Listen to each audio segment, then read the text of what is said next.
اور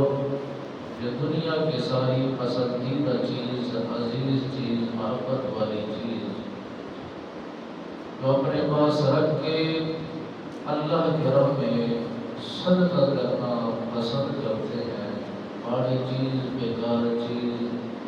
ناپسندیدہ چیز وہ اللہ کے راہ میں صدقہ کر دیتے ہیں، تو رب بے نیاز نے فرمایا ہرگز وہ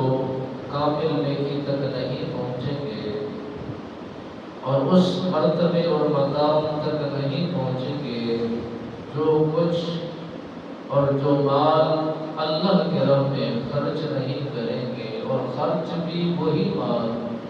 جو ان کا پسندیدہ مال ہے، اور وہ جانوروں کی صورت ہو، ریوڑوں کی صورت ہو، باغات کی صورت ہو، اولاد کی صورت ہو، جو بھی جمع پونجی ہے اس کی صورت ہو۔ میرے آقا مولا صلی اللہ علیہ وبارک وسلم سرکار نے فرمایا صدقہ کرنا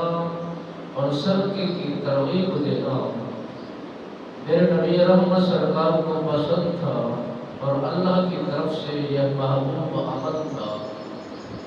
نبی رحمت فخر موجودات صلی اللہ علیہ وبارک وسلم سرکار نے فرمایا صدقے کرنے والے کو اجر ملتا ہے، صدقے کرنے والے کو برکت ملتی ہے، صدقہ ہی کرنے والے مرد انسان کو اللہ کا محبوب جانا جاتا ہے، صدقہ انسان کو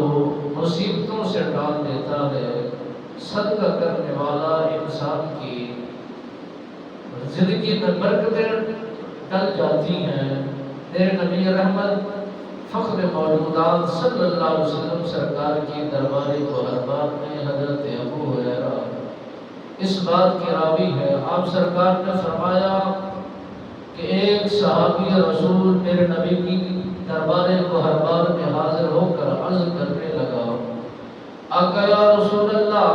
صلی اللہ علیہ وسلم، میرے پاس ایک درہم ہے،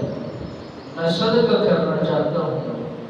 میرے نبی رحمت سرکار نے فرمایا اپنی جان پر لگاؤ اور جان پر ہی خرچ کرو۔ اس صحابی رسول نے عرض کیا رسول اللہ ایک اور بھی ہے،